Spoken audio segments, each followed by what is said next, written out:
के दर, हजारों जिंदानों की दीवारों और लाखों शहीदों के खून से लिखी गई है। हमने आजादी इसलिए नहीं पाई कि हमारे पास हथियार ज्यादा थे, हमने आजादी हिम्मत, इत्तेहाद और कुर्बानी से हासिल की है।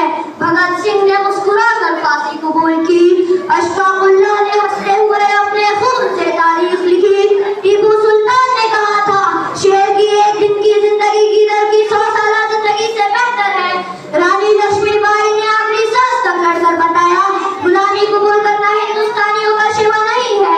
यही कुर्बानियां थी जिन्होंने 1947 में हमारे मुल्क को आजाद किया और 1950 में हमारा आईन हमें जमहूरिया बनाकर पूरी दुनिया में सर बुलंद कर दिया।